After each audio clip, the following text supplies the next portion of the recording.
Okay.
There we go.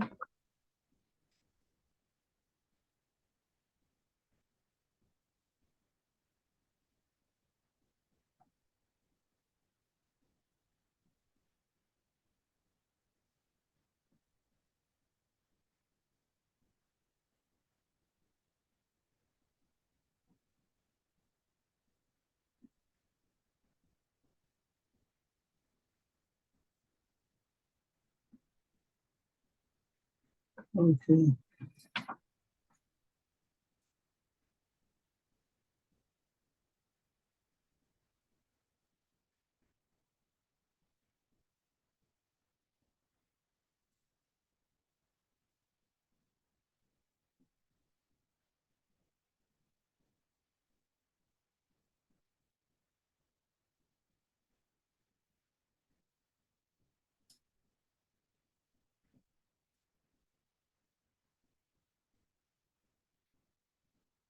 Okay, I'm showing our time is 8:37.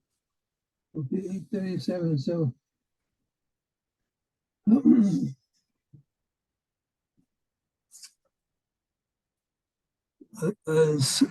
so welcome everybody. Should we start the meeting now, Claire? Or should we wait a few more minutes? We have 4 Wait. speakers. I think we should go ahead and get underway. Okay, so hello everybody. It's time to start the meeting. This is Toastmasters Vision Masters. We provide a supportive and positive learning experience in which members are empowered to develop communication and leadership skills, resulting in greater self-confidence and personal growth. Today, our meeting theme is Global Village. Global Village.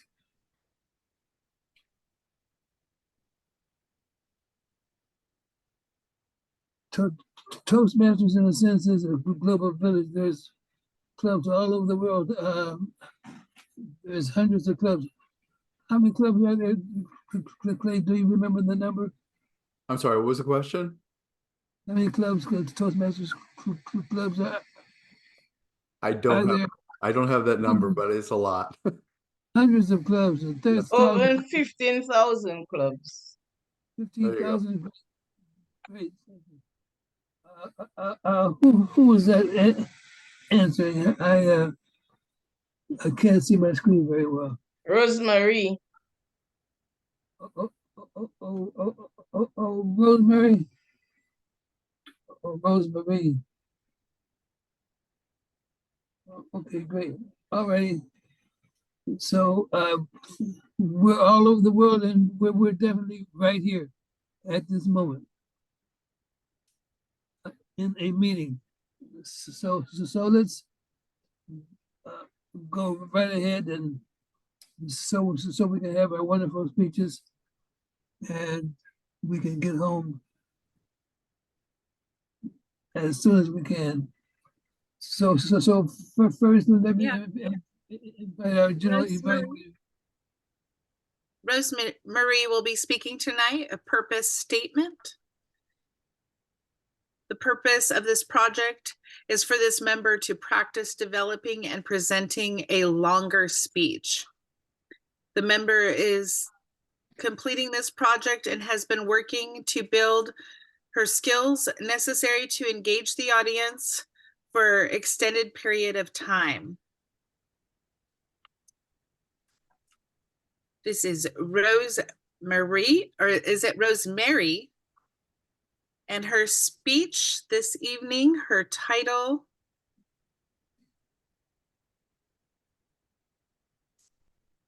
Resolving conflict. is Resolving Conflict. Please welcome Rosemary Sweeney. Thank you. You pronounced it just right. Perfect. Okay, perfect.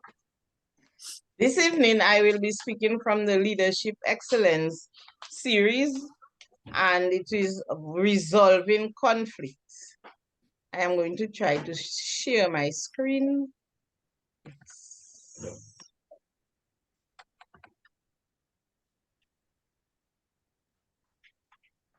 Okay, great. So we know that as humans, we most times have conflict, sometimes within ourselves or with others. And we have to learn to work it out, not just leave it alone, but work out the conflict to ensure that at the end, we are all in a better place. Conflict is part of life, and people will always have different views, difference of opinions. We can see the same thing and interpret it differently. Am I audible? Can you hear me? Okay, that's good. And sometimes we shy away from conflict, but conflict is not always bad.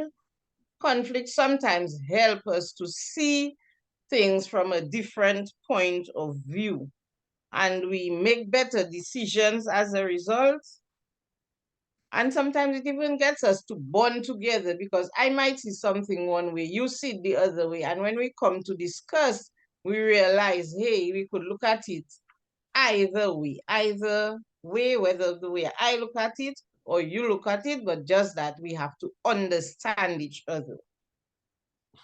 And the definition of conflict is what you get when two or more people have differences, real or perceived, that are not resolved. So that's the conflict. We have something we see differently. It could be just in our mind, or it could be something real. But then when it is not resolved, there goes our conflict. And this is where we need to really bring our core values of Toastmasters into it, where we respect each other, because everyone can have a different opinion.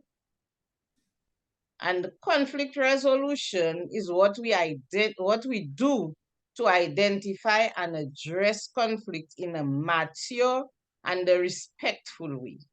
So that's how we can have conflict, you know, but then it is how we resolve our conflict.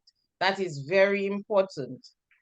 Sometimes we hear people screaming at each other, no one is listening, and at the end of it, the conflict is not resolved. But when we do that in a respectful way, and as Toastmasters, we need to respect each other. That's part of our core values, and we need to do it with integrity, not on the surface, just, oh, we respect you, and we really don't, but we have to do it in a respectful way. And there are different types of conflict. Sometimes it's people who has contentious personalities. For whatever reason, that person is always upset, that person is always getting irritated, and here conflict comes even before you realize someone is flying off the handle. And then there are some people with those contentious personalities. Maybe you have met one. Before you start speaking with them, they know what you're going to say to them. They are like the know-it-all. They know everything. However, when you expect them to do what you expect, they come back to you. Either it is not done correctly, or They are asking you, what is it you were saying? Just because they did not listen, they thought they know it all. Or there are some people, they argue for everything. So they are very argumentative. Sorry for not putting it up. They are very argumentative and everything is an argument. They are not listening. Most time the conflict occurs when people are not listening. Some people are egomaniacs, narcissists. They are always right. They are always better than somebody else. They have that big ego. And there comes conflict with that big ego. On the other hand, there are some people who constantly put down themselves. They can do whatever you ask them, but the first thing they'll say, oh, I'm not suitable to do it. I'm not qualified to do it. I cannot do it. And they are part of your team and you expect them to pull their weight. All these things cause conflict, and it is said to be, these people are contentious. There's misunderstanding, lack of understanding. I once read a quote where it said that the problem with communication is that we think it has happened. So we tell somebody something, we do not explain what we want, and we believe that person understands. And right there, there's a misunderstanding because of miscommunication. It's the perception that the person has understood what we are saying. And this too can cause conflict. And then there's general issues. Probably the person objective is not what the team objective is. There's a conflict. The person prefer one way to doing it another way.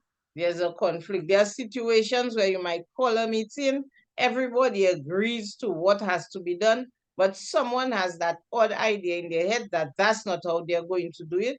When you meet again, you expect certain things to be done, and that person hasn't done it. That's a conflict. In working relationships, you will find conflicts. But these things, as I said, if we respect each other and we have our integrity, then this can be solved easily. Yes, and then it has that atmosphere where no one is relaxed. Everyone feels they're walking on tiptoe, and you can easily get into that problem. And another type of conflict might be the different types of leadership. Everyone has their own type of leadership. And if you are not ready and willing to work within a team, then conflict will arise. Because there are the people who have that authoritarian rule. What I say goes. Another one might prefer a democratic style of leadership. And there goes a problem. Oh, we are going to meet at 6 on a Tuesday. No one, that leader has not asked anyone whether they will be able to. They just demand it and put that through, conflict will come. Now there's the passive leader where everything goes. Anybody who does what is correct. And this cannot work because we have to all come together to agree on one way to do that. Everybody cannot go their own way. If we do not go nowhere we are going, any road will get us there, and any road can lead us like the children of Israel, 40 years in the wilderness trying to find our way. Whereas if we were to come together, decide what we want to do instead of someone just telling that to us, or that leader just doesn't care what happens, so we can go whichever way like a ship on the ocean. This causes conflict. I have not seen the timer, but conflicts can be resolved, and there are methods of resolving conflicts. Ignoring it. Do you think that's a correct way to ignore that conflict? Someone can just open their mic and answer.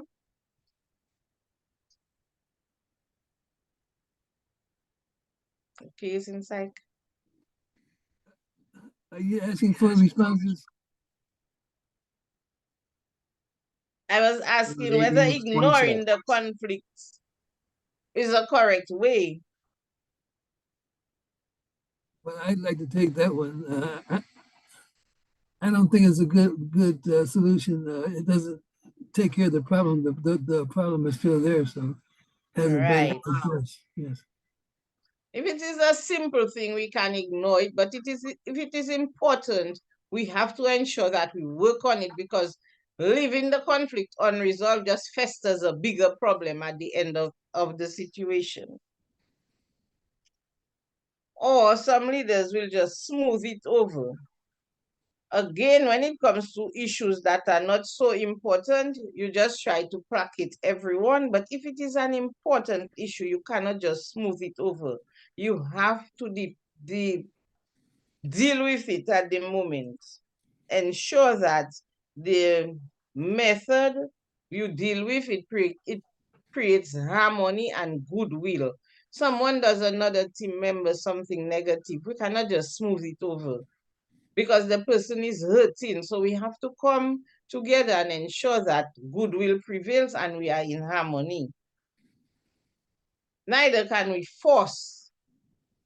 Someone is doing somebody, you cannot expect them to, you have hurt my feeling, you have done me something wrong, and the leader just wants me to accept. That is how you operate, and that's how we will be. No, it is just like ignoring or smoothing it over. We have to try to deal with the situation and make quick decisions. Quick and correct decisions. We cannot force somebody to accept something that's done wrong to them. And in conflict, there are no winners and losers. We all have to be on the same page as a group. Compromise. Each party makes a major concession to arrive at a solution. Since both parties lose something, they may have less support for the compromise solution. So I am losing, you are losing, and our leader is telling us, well, just accept our loss. But sometimes I might find it is unfair, and you too find it is unfair. So that is a method of resolving conflict, but I do not think it is the proper method. And collaboration. Collaboration is a better way to resolve your conflict. Each side will recognize that the other needs are legitimate. I have a legitimate need. You have a legitimate need. Our needs are important, and we acknowledge that there's the ability and expertise to work within it. So we work together to arrive at an agreement that will resolve the conflict. When each party wins, so we do not want one party to win, one party to lose. We want both parties to win, so that there is proper resolution to the conflict. And then there will not be resentment or distrust between the parties. Because I know I have won, you have won, and it is the better outcome for the team. To facilitate collaboration, we must first find the root cause of the problem. Thank you. I see the red now, so I'll be wrapping up shortly. We must first find the root cause of the problem. Sometimes the symptoms can mask as the root problem, but we go deep and find the root cause of the problem. In doing that, we allow all parties to speak. All parties must speak and say, what is the problem? Why is there conflict? There should be open communication, not the leader speaking to one party and then going to speak to the other party. Everyone should be speaking together.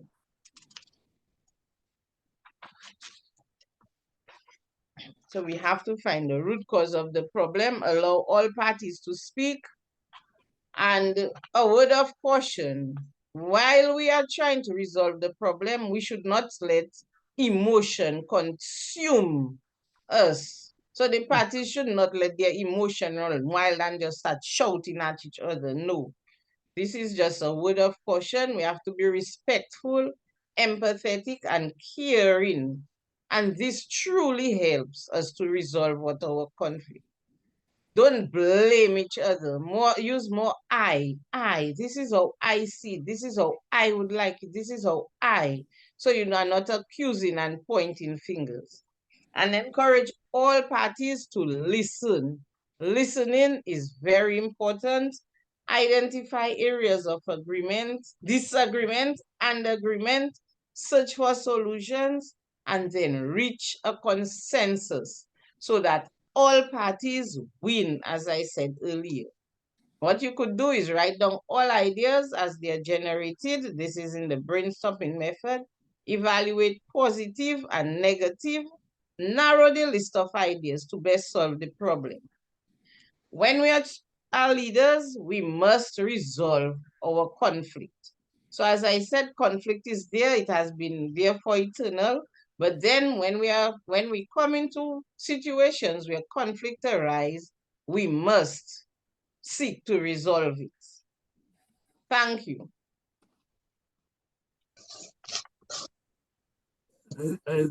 Thank you, Rosemary, for your speech. Let's take 60 seconds and give Rosemary some feedback in chat.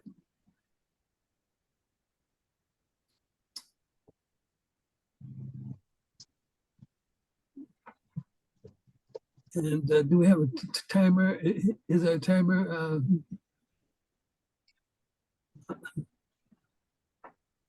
Taking care of Our timer did not show up, so I have been timing. Okay, great. All right.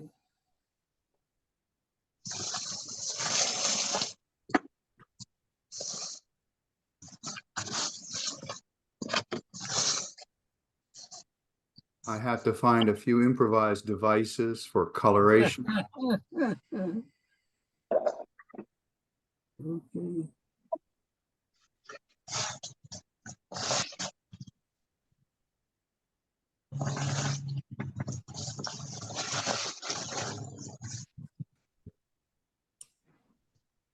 So that looks like about 60 seconds to me. So onward, our next. Clay, did you want to do your G spill now? Well, absolutely. I would love to, except that the person who was going to be our timer did not arrive tonight. So I am improvising and doing a little timing, and I'll give a report on that at the end of the meeting. We were going to have a grammarian apparently, and that person has not arrived. It would be great if somebody wanted to take over as grammarian. Who would like to volunteer for that? I can if you need me to. You're already speaking. You have so much to do. No, if anybody else wants to, they can. And But evaluating. What happened to Jeff? Jeff was here. I think we lost him. I don't think he had a microphone that worked anyway. Would anybody else be able to be a all counter and grammarian? Let me do that in the word of the Barbara's day. raising her hand. Thank you, Barbara. I'm not sure what to do, but yeah, I'll help. The only problem I have is I'm doing a speech, but it's okay. Okay, well, in that case, let me just give a word of the day. The word of the day is ubiquitous. Is what? Is what? Ubiquitous. Oh, I have Would you- actually the word of the day cohesive on the agenda already. Someone had picked that out. Would that Okay, be all right? So let's go with cohesive. Cohesive, a nice cohesive meeting. So Barbara, an all counter grammarian, if you don't know, is Oz. If somebody repeats a sentence twice, so they went outside and so they went outside, something like that would be catching that. Ohs, little stalls like that. Just putting like little check marks like 1, 2, 3, 4 and a cross through it if it goes beyond 5 and up. I don't know. I can. Do your I'm- best. Just- Do your best and just Powder. smile. Okay. You'll You do help me. fine. You'll do All great. right. And then one of us will do it for your speech. Okay. Sounds good. There you Yeah. go. Back to you, Mr. Toastmaster. Okay, on with the meeting. And next, Hank, Henry Hank, or Hank Henry Cartwright is going to be our next speaker. And who's going to be his evaluator? I am his evaluator. Okay, Rosemary is going to be his evaluator. Do you have his information, his title, and his purpose? Okay. Hank is speaking from the PAF team collaboration and is level 3. Successful collaboration. The title of his speech, Tales of an ICU Nurse During COVID. Hank is a member of Vision Masters and the SpeechCraft program. He is a registered ICU nurse in Detroit, Michigan. His interests include working out and trying new ice cream flavors. Today, he will be speaking from level 3 and he will be participating in Vision Masters International Speech and Evaluation Contest on Monday, February 5th. Let us make Hank feel welcome as he presents to us Tales from an ICU Nurse. Take it away, Hank. Hi. Hank, you're muted. Yeah. Okay. Hi. I'm from Malaysia. I just noticed Cynthia start invitation link, so I just joined, and I'm happy to be with you all. It's morning time in Malaysia, and I'm at school. I'm on duty. Yeah. Thanks. Excellent. Welcome. Welcome. We're just about to start Hank's speech. We have Hank Cartwright. Okay. Can you hear me now? Yes, we can. Great. Okay. Well, hi. I'm Hank Cartwright. I'm going to be talking about some of my experiences in the ICU during COVID, including collaboration and some of the ways, or one of the ways that some of the ways that we collaborate to solve problems and figure out how to take care of our patients. And one thing I learned is that it helps a lot to understand the skills of everyone in the team so that we can figure out a solution that really makes the most of all of the skills of everyone that's involved, and we can usually get better outcomes that way. And now, I'm sure many of you remember some of the things that we did to try to stay safe during the COVID pandemic in 2020. Raise your hand if anyone remembers spraying packages during spraying packages to disinfect them with disinfectant or to wash your hands while singing the happy birthday song to yourself, or of course social distancing and wearing a mask. And in spite of all of these things that we were doing, in 2020, there were over 350,000 COVID-19 deaths, and 17% of them were related to unintentional deaths and accidental deaths that were totally that were not at all related to our COVID infection. And also we had a 15% increase in diabetes. And so that evidence shows that what many of us just figured out intuitively is that that you didn't need a COVID infection to be affected in one way or another by this pandemic. And I remember as a nurse and with my colleagues watching as the news reports showed the infections, spreading from China and throughout the world, and eventually to my ICU near Detroit, Michigan. And as the numbers started rising, and as the COVID patients started to arrive. And I remember at first it felt like floodwaters rising. The water started low, and then it maybe ankle high, and then they rose to waist high, and then finally it was neck high, and it kept rising as PPE started to run out. We had to start recycling masks and reusing masks in order to keep all of our staff safe. And I remember driving to work during rush hour and looking around and not seeing a single other car on the road. And it felt like I was in a movie I was in that science fiction movie with Will Smith, where he's the last man on Earth. And at the time, we didn't really know what was going to happen next. And I can recall that at night, since my ICU was the third in line to receive COVID patients, we would hear patients emergency. We would hear announcements for emergency intubations on the regular floor, and every hour we would hear a new announcement as anesthesia stat with intubation, room 4326, anesthesia stat with intubation, room 5129.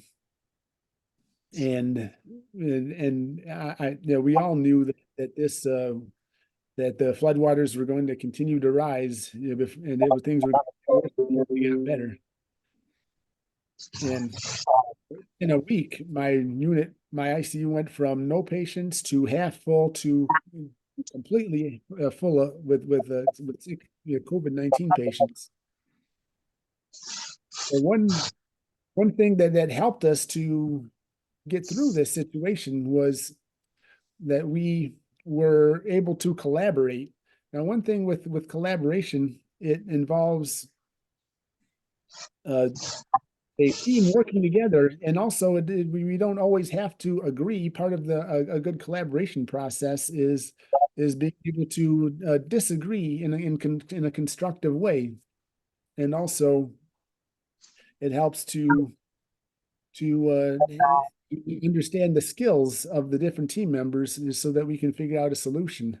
Now, one example of this comes to mind when I was actually when I arrived to work, I was informed that they needed me in a different ICU because they had a stroke patient there, and my unit was normally the unit that received all of the neurosurgery and stroke patients but since since all of our beds were full with COVID patients, they had to put this emergency stroke patient, on a different unit. So I went down to that unit to take care of patients there, including this stroke patient they had.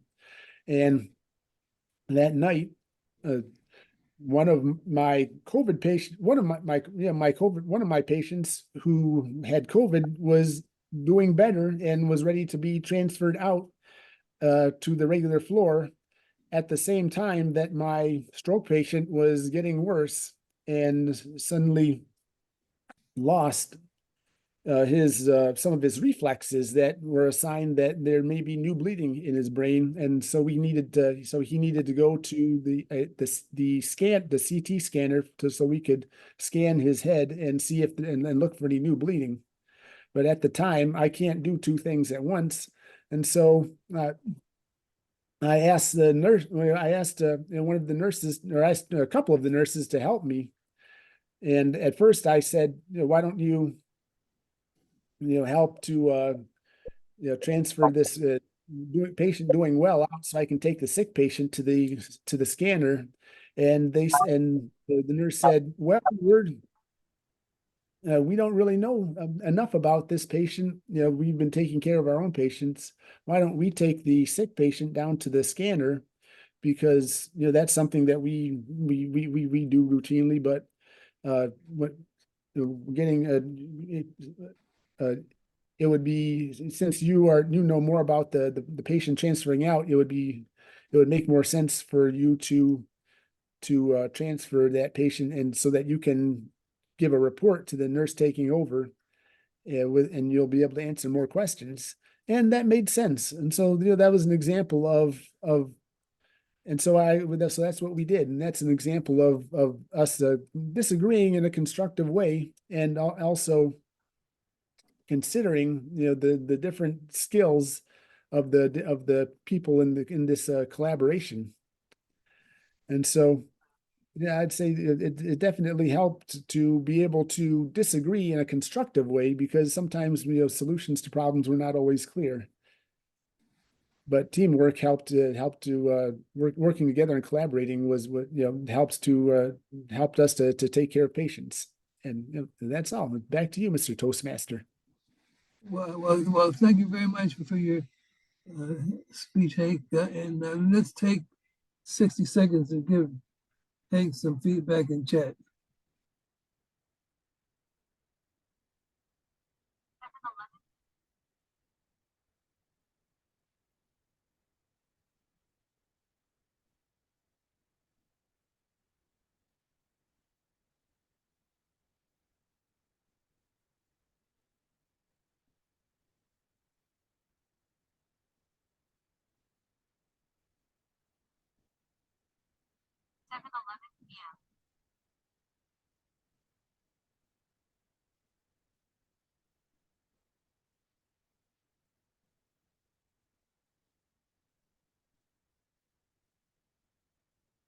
Okay, that looks like that's about 60 seconds to me. And our next speaker is Barbara Mariano. Is Barbara here?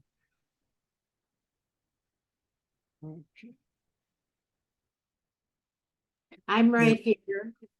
Am I next or somebody else next? Barbara Mariano.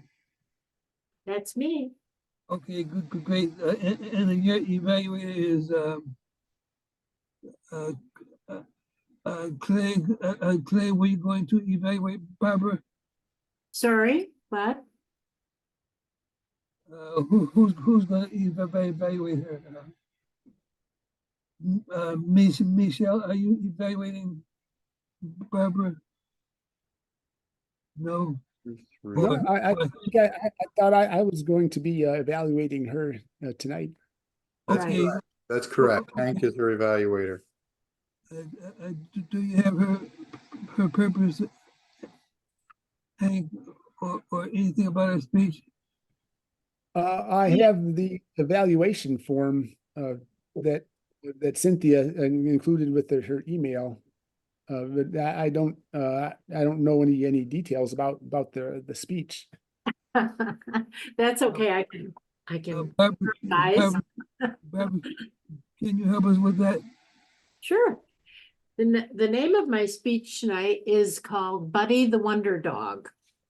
It's a story, a speech about a dog named Buddy. And as an animal communicator, it's a kind of an unusual story and pretty interesting. So that's what it's about. Should I start? What, am I up? I thought Michele was next. Take it away, Barbara. You're on my list for number 3, so You ready for me? Go ahead with your speech, Barbara. Okay. I'm happy to. Hi, everyone. Thank you for having me tonight. So I'm pretty new at this, which means I'm nervous. But I'm here and I think this is a great opportunity. So I want to say that over the past 45 years as an animal communicator and a Reiki master, I work with humans and animals, and I work with people on the other side and animals on the other side. You might say, what is the other side? Well, people or animals that have passed over to the other side. So I've been a clairvoyant my entire life since I was little. And this is one of my stories. True story. So I call it stepping in their paws. So I intuitively feel I connect heart to heart, mind to mind, long distance with an animal, no matter where they are, or actually a person as well. But the speech is about animals. And I tune into them and make a connection. And we, of course, the person has called me and asked for help. Something's wrong with their dog, their cat, their horse, their something. So I got a frantic call from a close friend recently named Mary. And Mary was hysterical.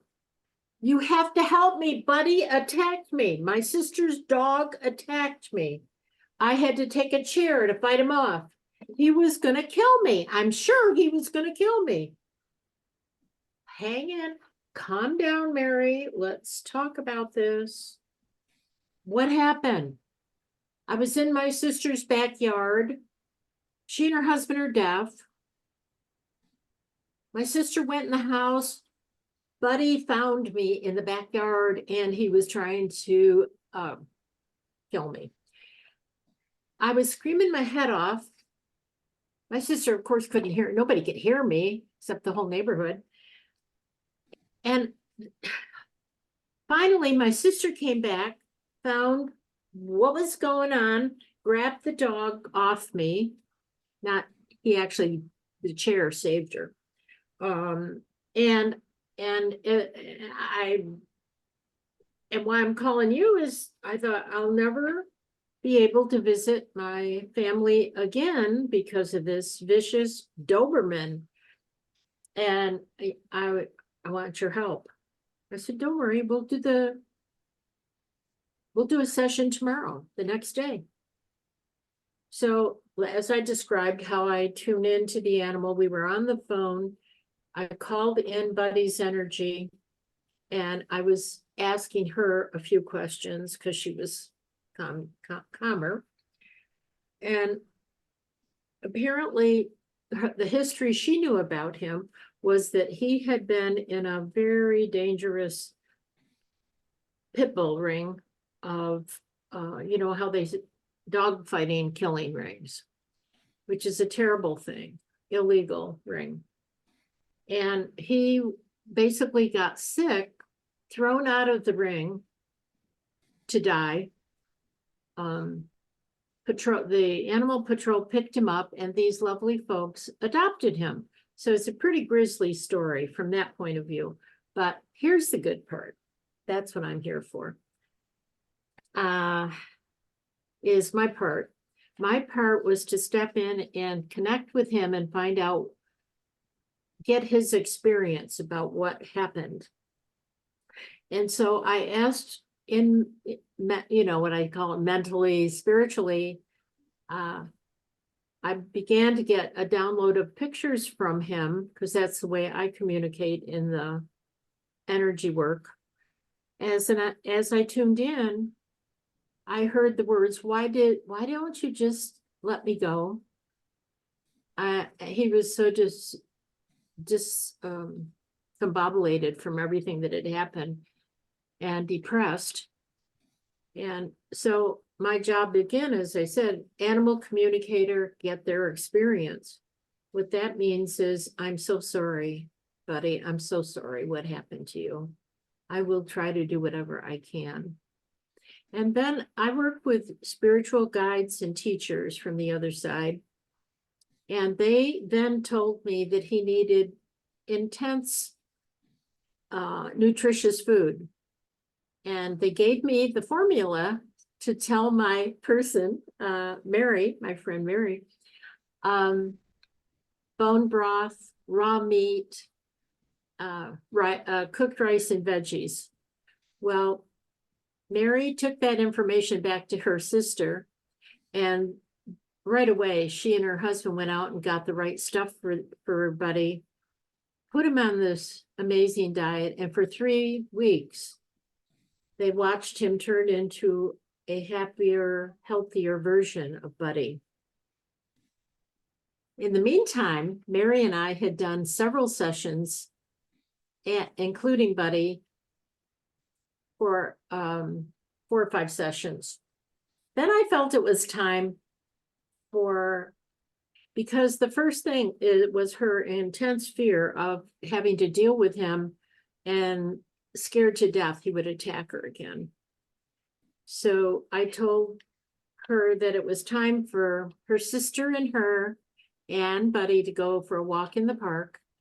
And the idea is that she was to sit down, remain neutral, offer her hand, so he would have a choice of coming to smell her and see if he wanted to get to know her.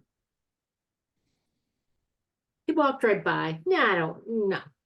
And she cried, actually, because this was so important to her. I was pretty invested myself, too. So I said, no problem. I send Reiki. I do healing work. Don't worry about a thing. Send your sister for a 20-minute walk. They'll come back and we'll see what gets accomplished in that 20 minutes. At that point, they turned around, they came back, and I forgot to say, the first, he went by, yeah, I did say, he went by, he didn't want anything to do with her. On the second time, he ran towards her, wagging his tail, ran over, wanted her to pet him, put his nose here so that they could connect, and they became best friends. So what I'm so excited to share this is because animals are so intuitive and so loving and kind, and in most cases, even dogs who have survived such tragedy turned around 100%. So this is a little story about one of the most incredible dogs I've ever met, Buddy the Wonder Dog. And the end of the story is kind of sad, but kind of beautiful, is he was very sick from being in the pit bull ring. But he was on a lot of meds as well as this good food. But it turned out it was his time to go. So I want to just say happy Buddy on the other side, and thanks for listening. That's the end of the story. And thank you, Barbara, for that wonderful story. Let's take 60 seconds to give Barbara some feedback in chat.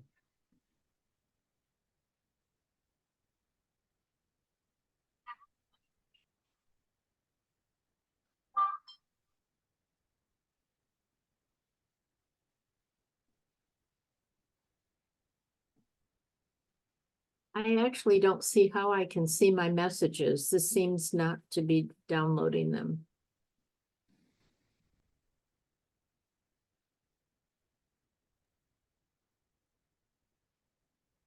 Do you have the chat bar up? Oh, good point. I think I do.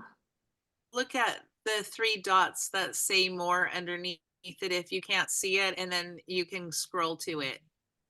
Oh, hang on a second. Oh, I see it. How come they're not? See 3 dots where, hon? Oh, there. See And it more. says more, and then you can scroll up.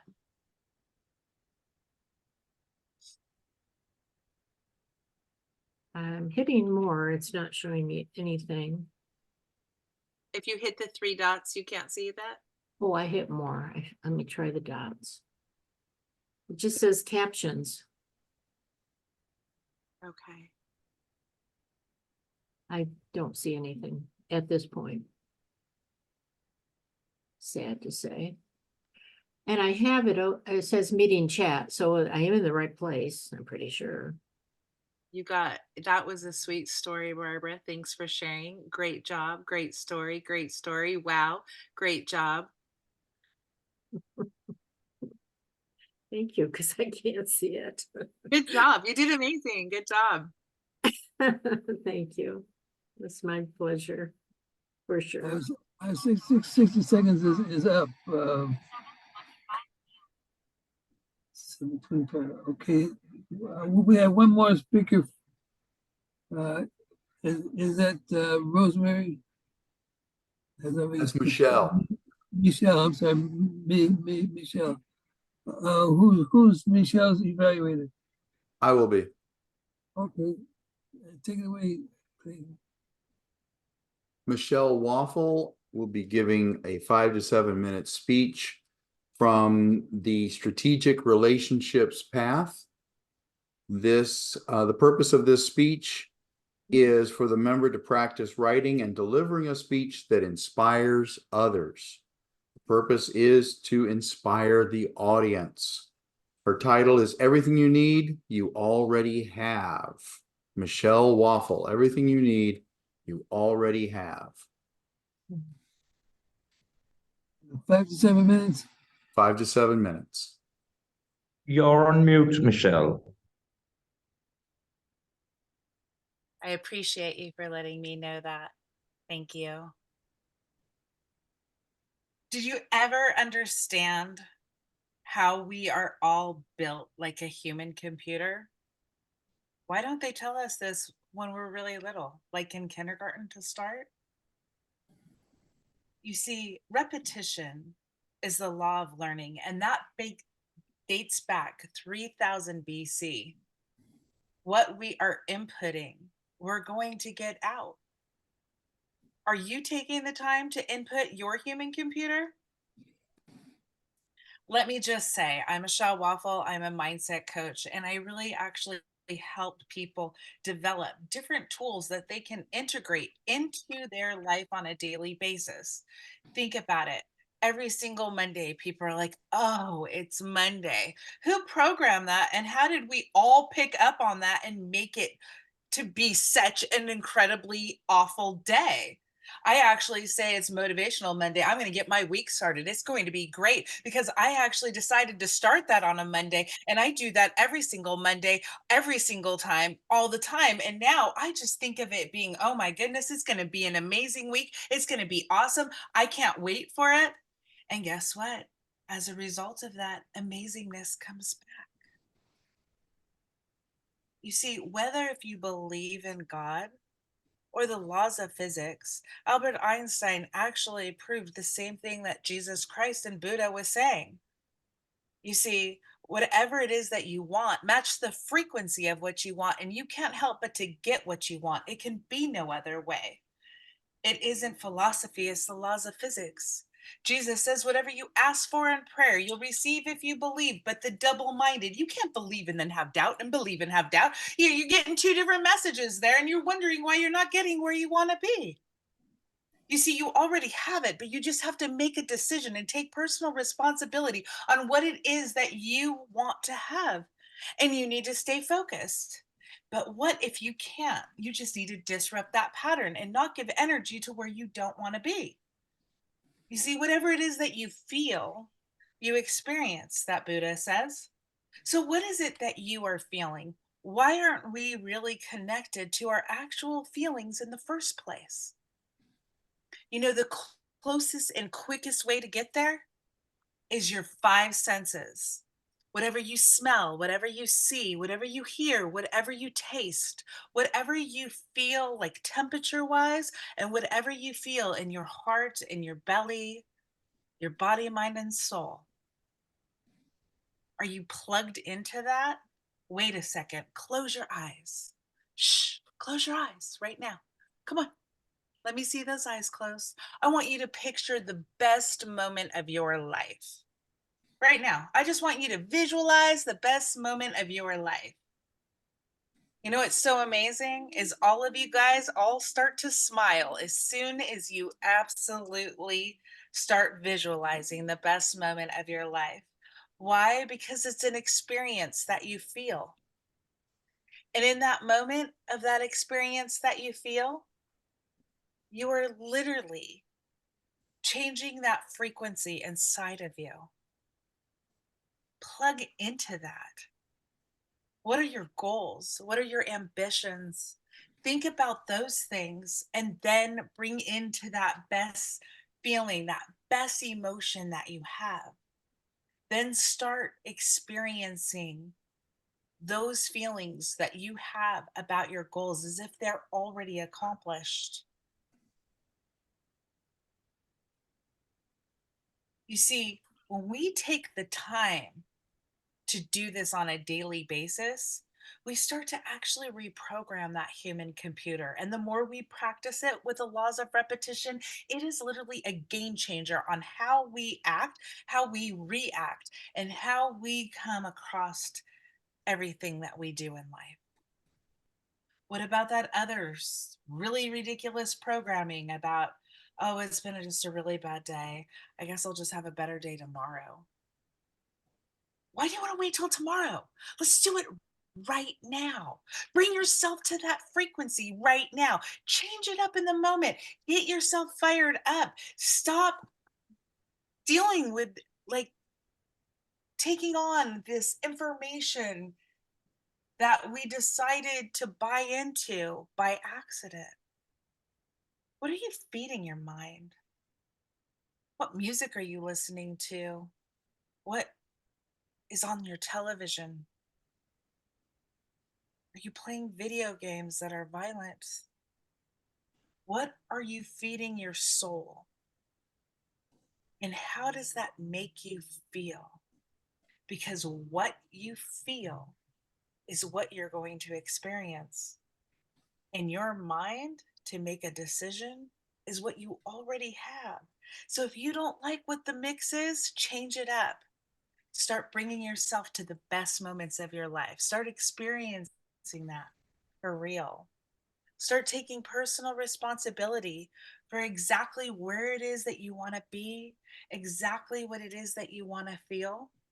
And if you want to take it to the next level, take it to the next level by recording yourself as if your story, if your experience has already been done. How do you feel now with that goal already being done? Explain this story exactly the way that you want for the ending to be and start listening to it on a regular basis and experiencing it. If we get what we feel and we experience that frequency and we have that belief, we're literally unstoppable and we already have what we need. You're built in with everything that's there. You want to be a great speaker? Pretend you're a great speaker and you'll become a great speaker. If you want to experience great sleep, picture what great sleep looks like and feels like to you on a regular basis, and quiet your body and your soul to relax yourself on a very deep level and start experiencing amazing deep sleep. Everything you want, you already have. Plug in to who you are. Back to you, Mr. Toastmaster. Thank you, Michele, for that inspirational speech. I have no idea what the time was, by the way. I just couldn't see it. I tried moving it around in the middle of the speech while I was talking, and I have no idea where I was at. You came in right under the time. Okay, thank you so much for timing me because I need that for a competition. Excellent, excellent. I'll give you the time later on the report. Okay, thanks. Okay. There we are. So let's do a table topics. Who's our table topics master today? Who wants to take that? Clay, are you doing table topics? I'm sorry, I didn't get any word on table topics. I don't even have it on. There's no table topics on the agenda. No table topics on the agenda. We have 30 minutes. Okay, let's go with the evaluations. Our first evaluator is Michele, is for Rosemary's speech. Michele, are you up to it? I am. I just need to see the timer. Clay, could you raise your hand on the Zoom? So Let me find it. How's that? Perfect. I see it. Rosemary Sweeney, you are absolutely amazing and so informative. I absolutely loved how your slides went along. 1 minute. Clay, when you Yes. go to reaction, there is one marked raised hand. So it will keep you in one area. Right. Great. Can you see him, Michele? I can see. Can you see me okay? Yes. Perfect. So Rosemary, right? I just want to confirm I said that right again. Your speech was absolutely amazing. I loved how you had your slides in conjunction with what you were communicating with us. It really kept us on point, and we were able to see exactly what it was that you were talking about. Your vocal variety, I really loved when you said big ego and great. You had just great voice changes when you were communicating and acting out how people act in those situations. Your eye contact was really great, but you could tell that you were reading. And because you had the slides up, if you could just focus on reading the slides and just have more engaged eye contact with the audience, or if you have a wall behind you of the little things that you want to say, that's also a really good way where you would keep engaging with actually looking at us instead of looking down and looking at us. But you still did a really good job, even when you were reading certain definitions about really engaging eye contact. So don't take anything deeply to heart. It's just something that you could improve on if you wanted to put that above, so you have consistent eye contact with your audience. Your gestures with your hands were really great. I know that if you moved your camera down just a little bit more, or actually came back a little more so we could see your hand gestures with your speech, that would be really excellent. The audience awareness was great because I could tell that everybody was following along with your slides. You had really great content, great information. It flowed extremely well throughout the whole entire speech. It was very informative, and you did a really good job with your different vocal varieties, keeping us interested. The one thing I would work on a little bit is maybe just pausing in between going from one topic to another, even if it's a longer pause, because when you do that, it kind of gets everybody to bring them back into your speech, especially when you're speaking longer.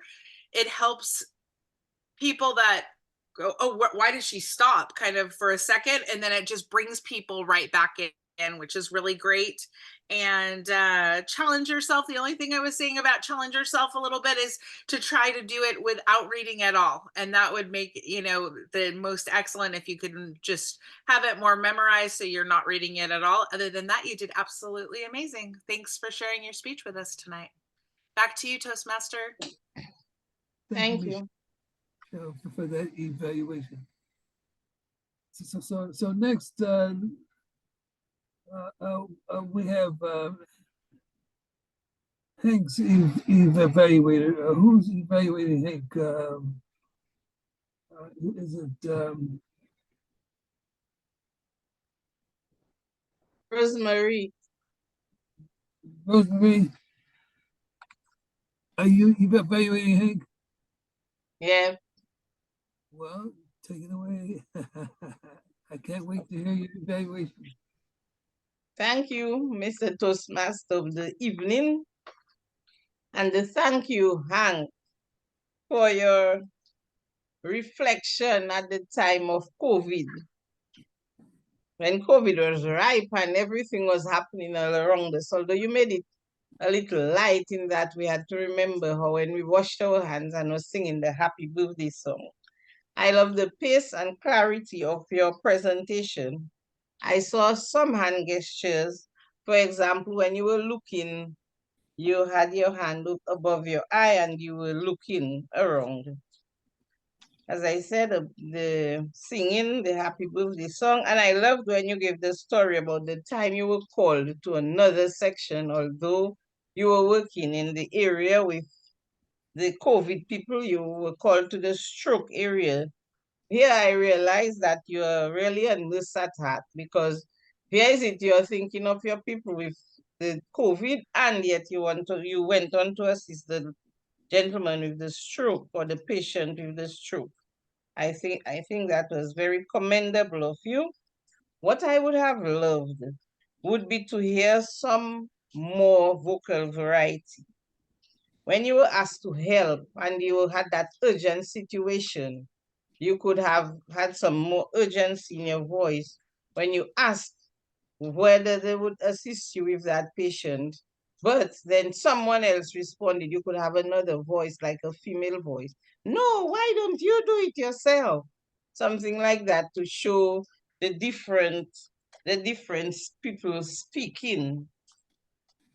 1 minute, 1 minute, and I would have loved a little more structure in your speech, like you started, and there's no need to ask whether we can hear you. If we can't hear you, we will let you know.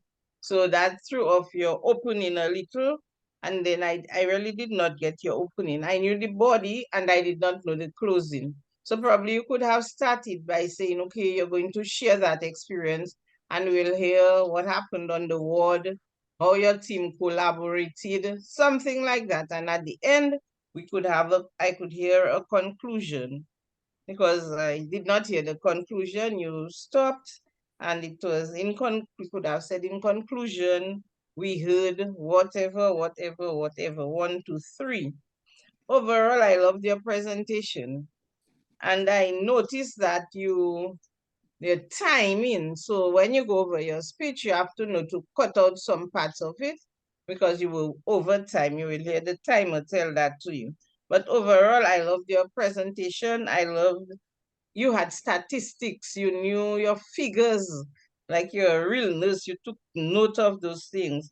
I loved when you said the patients were like a rise in tide. I saw some gestures I would have liked to see, I would have loved to see more. And I heard a little vocal variety. I need you to improve on that, have a little more vocal variety, especially when you're saying you ask someone, you could ask in your voice. The way the person responded, you could answer in their voice. Back to you, Mr. Toastmaster of the evening. Okay, thank you very much for that evaluation.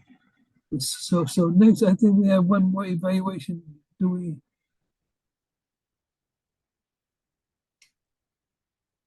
For Barbara's speech, Hank, are you still here, Hank? Yeah, I'm here. Okay. Are you ready to evaluate Barbara's speech? Yes. Barbara, yeah, I thought your speech was very good. Your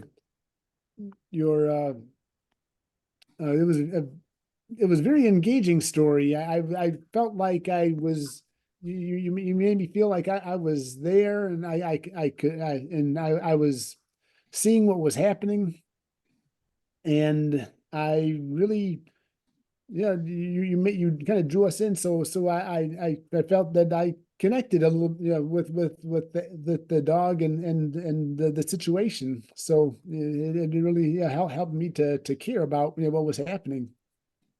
And so I appreciated that. And I think your eye contact was good. You really definitely knew what you were talking about. And so you seemed very comfortable telling us this story.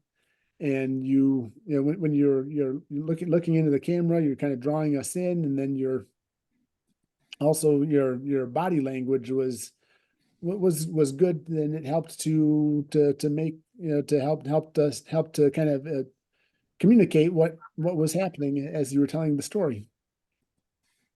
I'd say one thing to maybe work on is a little bit more vocal variety. Maybe raising and lowering your voice to kind of highlight maybe a more some of the emotional parts of the story can help. Can kind of help to give it a little bit more energy, and also possibly to challenge yourself, maybe. Try to engage the audience a little bit more. Yeah, I would say your speech was engaging, but perhaps something like asking a question to get the audience thinking about your speech and your subject, or maybe ask a question about, has anyone seen or heard or know somebody who's has a and who's been in a similar situation, or has an animal that has ever experienced a similar situation. Something like that can get people a little bit more thinking and engaged in your speech.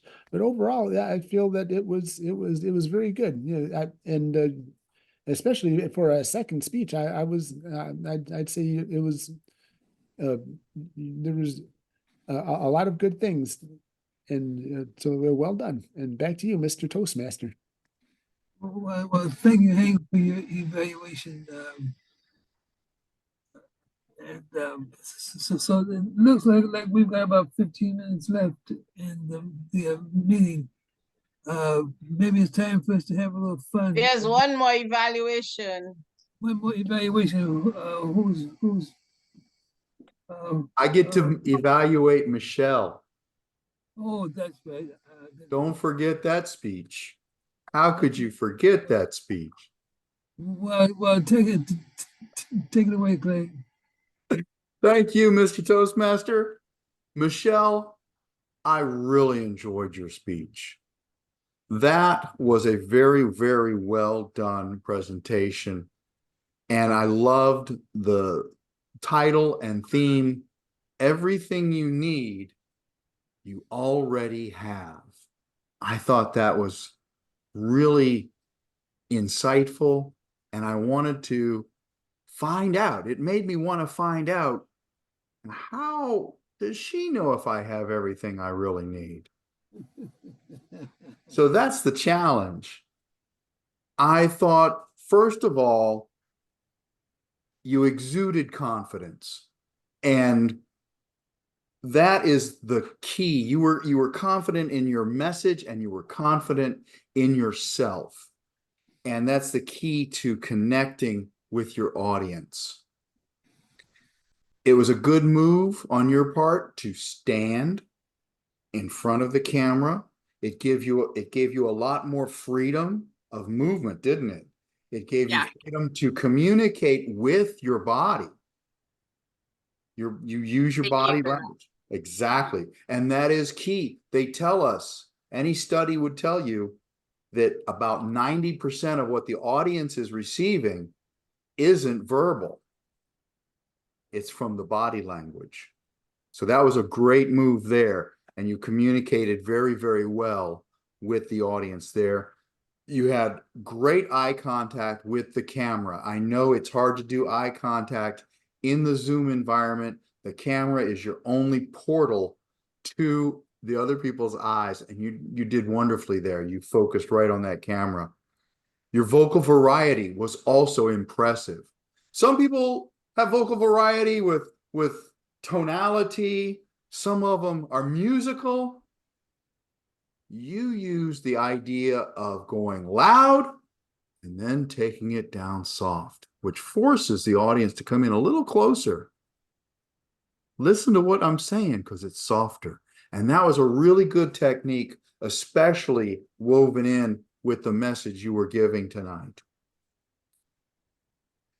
As an idea for improvement, the only thing I could think of to suggest was a great speech like this and a great message like this would have even more impact with a story, a personal story that infused that through line of everything you need, you already have.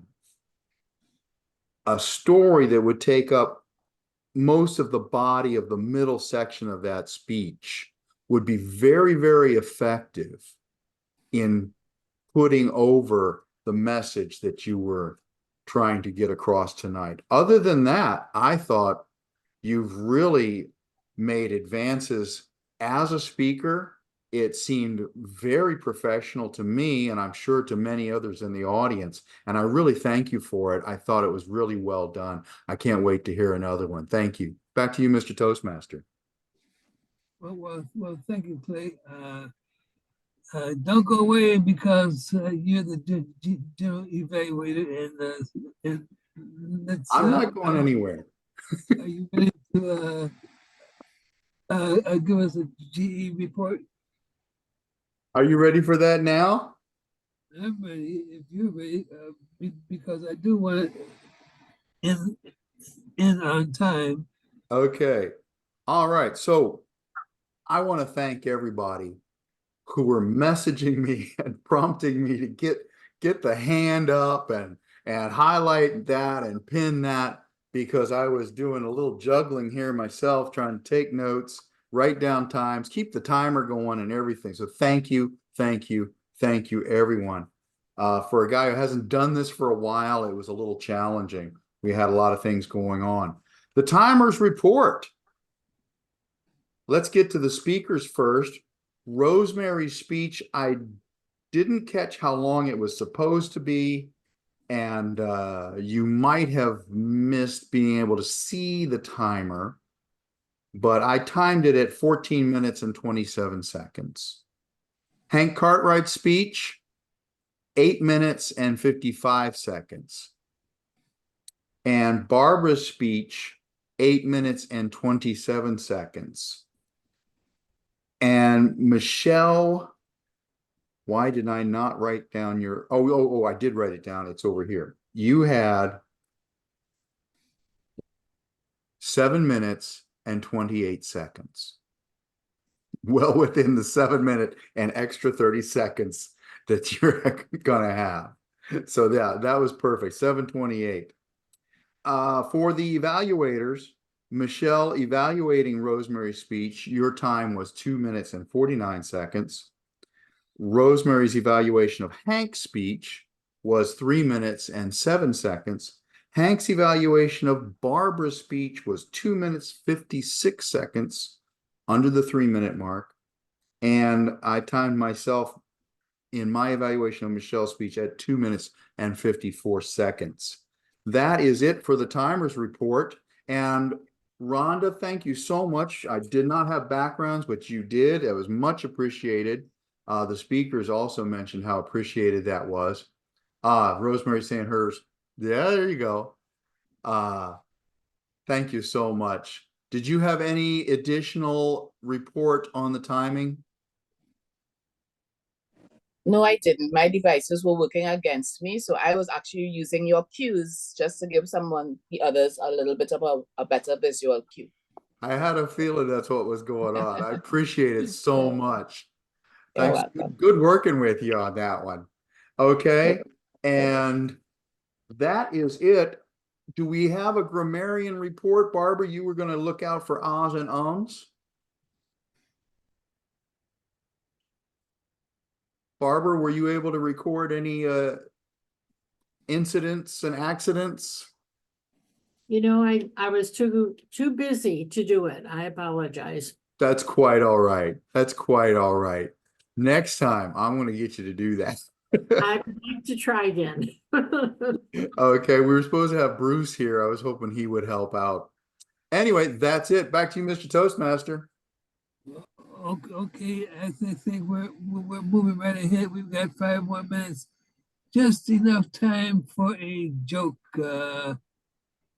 Does anyone have a joke? Let's see if we have a joke, a clean joke.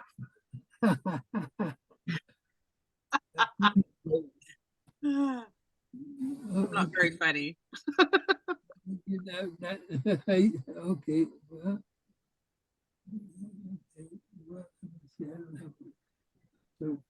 Well, having said that,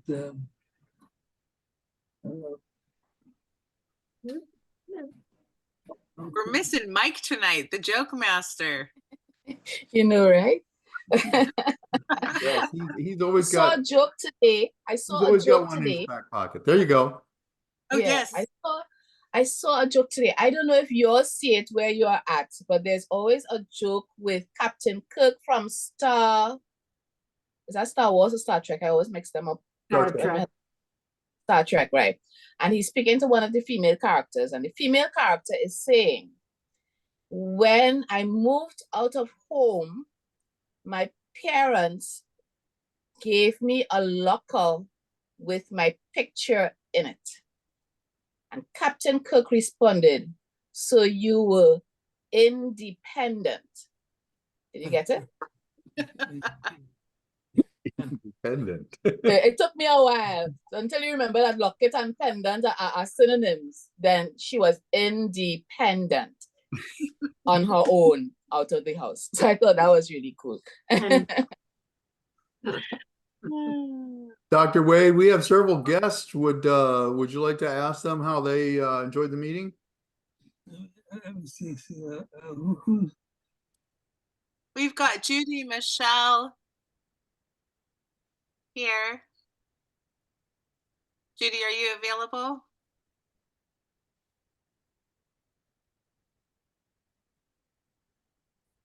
Hi. Hello. What was the question? How did you like the meeting? Oh, I loved all the speeches. They were all very good. And I especially like Barbara's because of the animals. You know, Barbara doesn't know this, but when I met Barbara, I told her, you need to meet my friend Judy. And she happened to speak tonight on the exact reason why I wanted you two to meet each other. So I thought that was really special. That's wonderful. Good to meet you, Judy. And I enjoy listening to Hank because I'm a retired registered nurse. So hearing his inside the hospital stories always kind of touches me. But everybody did a really nice job. Thank you for inviting me, Michele. Thanks for coming.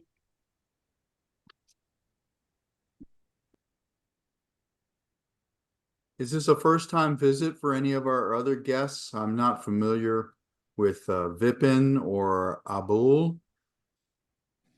Have you been with us before or have an opinion about the meeting or first time with Toastmasters? There's Vipin. Hi, this is good morning from India, the other side of the world.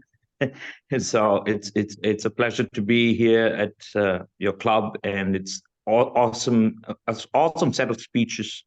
I would say, just like I put it down in the chat box, a meeting where we had a lot of ideas, cohesive ideas coming in, well, using the word of the day, of course.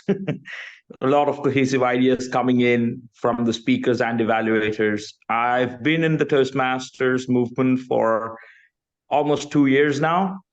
I am a Toastmaster back in India. I'm serving as one of the area directors here. So been to the leadership in part of Toastmasters as well. It is always a pleasure to listen to people. I mean, the way we can convey a lot of things that come to our mind, things that we value, is shared with people who equally value them. There's no judgment, there's no prejudice, a place where everyone is safe to speak. And I'm so glad that a lot of speakers who have come here for the first time probably since they are part of the Speechcraft, I think this is a new experience for them in Toastmasters. So it's a pleasure to listen to all of them. It was a pleasure to listen to all of them. And congratulations to all the speakers. You've been fabulous. And I particularly liked Michele's speech because she was preparing for the speech and she has done a lot of preparation, and that was quite inspiring. Congratulations to Barbara, Hank, and DTM, Rosemary. It was very educative, Rosemary, for your insights about conflict resolution. A very sweet story by Barbara. It was so nice to listen. It's so nice when animals are involved, especially. And Hank, thank you. That was very moving because it was a tough time during the pandemic, and the way you have been able to navigate and collaborate with people in helping ensure that a lot of lives are saved. It's commendable and very moving. Thank you so much to every speaker who have been here, and special appreciation to Toastmaster Wade, Toastmaster Clay, Toastmaster Rhonda, who've been supporting the entire meeting as role holders, and a pleasure to be here. Hope to come again quite often because it's morning here, and in a few moments I have to step into work. I hope I can make time out at times to join you when you spend a fruitful evening. I hope I can have a great morning here as well. Thank you so much to everyone.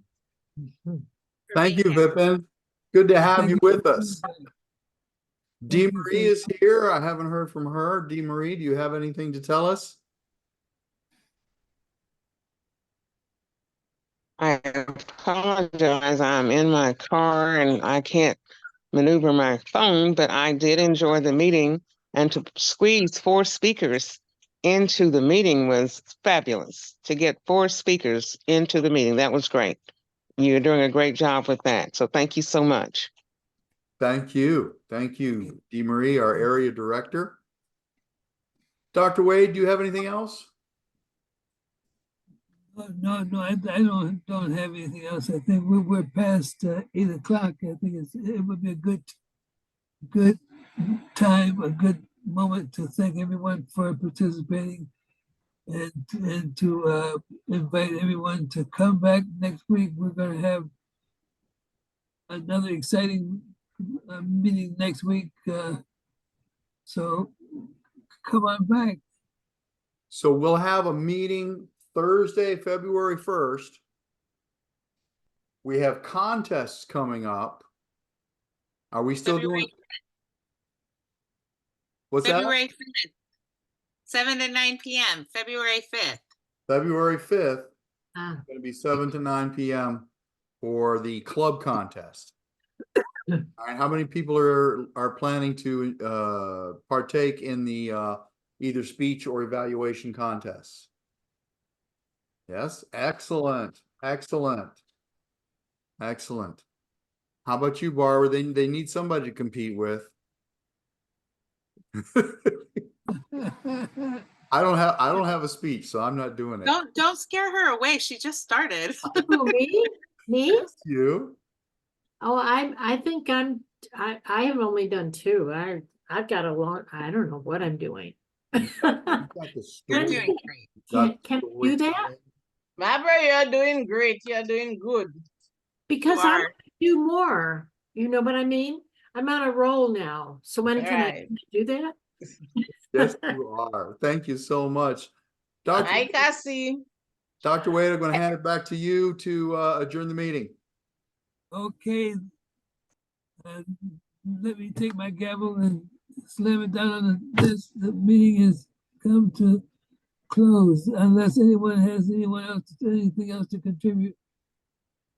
I would just want to say one thing. The flyer that was sent out had a different passcode and ID than the invitation. So I actually tried to come on with the information on the passcode and realized I was in a room by myself with Nadine Joseph. And then until I used the information that was sent in the script afterwards by DTM Stott.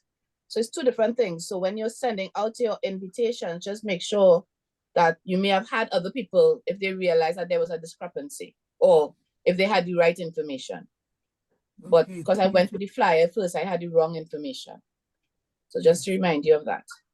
And I say, if Barbara's on a roll, let her go ahead. What's there is it's not like a big thing. So let her go ahead and do a speech and do it for the fun of it. And we'll just, yeah, that's just my thinking. I'm into it. Bye. Okay. Okay, then. Hi, Cassie. I did not hear your voice.